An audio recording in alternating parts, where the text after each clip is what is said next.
হঠাৎ হাসি মুখে মিডিয়ার সামনে হাজির অপু বিশ্বাস। মেগাস্টার শাকিব খানের প্রথম স্ত্রী অপু বিশ্বাস।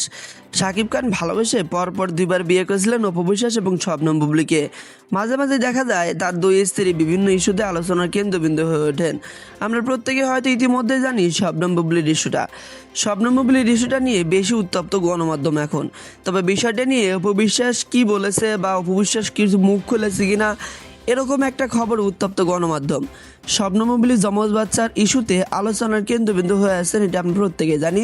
তবে নতুন করে আবার আলোচনা এসেছে অপু বিশ্বাস। অনেকে দাবি করতেছে মেগাস্টার শাকিব খানের প্রথম স্ত্রী অপু বিশ্বাস এই বিষয়টা নিয়ে কেন মুখ খুলতেছে না।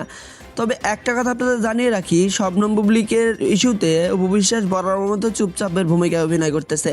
তিনি এখন অবধি কোনো কিছু বলেননি। তবে যেসব আলোচনা হচ্ছে শবনম বুবলী যমজ বাচ্চার মা হয়েছেন, এসব ইস্যুর আসলে কোনো ভিত্তি নেই। কারণ সঠিকভাবে এখনও খবরটা ফ্লাশ পায়নি।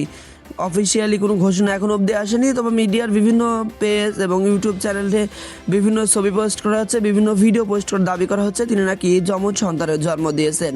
তবে ইস্যুটা নিয়ে এখন পর্যন্ত শাকিব খানের দিক থেকেও কোনো সারা শব্দ আসেনি। শবনম বুবলীর এসব বিষয় নিয়ে অনেক দিন আগে থেকেই আলোচনা হচ্ছিল যে তিনি কন্যা সন্তানের মা হবেন, অনেকে বলছিল পুত্র সন্তানের মা হবেন। আবার এখন আবার গুঞ্জন উঠেছে তিনি নাকি যমজ সন্তানের জন্ম দিয়েছেন এবং তিনি বর্তমানে আমেরিকাতে রয়েছেন। মিডিয়া থেকে অনেক দিন হলেই কিন্তু তিনি দূরে রয়েছেন, তাকে মিডিয়াতে খুঁজে পাচ্ছে না মিডিয়ার লোকজন। হঠাৎ করে মিডিয়া থেকে হারিয়ে গেছেন শবনম বুবলী। তবে কি সত্যি দ্বিতীয় বাচ্চার মা হয়েছেন নাকি সমস্ত কিছু গুঞ্জন মাত্র? ইস্যুটা নিয়ে আপনি আপনার গুরুত্বপূর্ণ ভিডিওর কমেন্ট বক্সে জানাতে কিন্তু ভুলবেন না।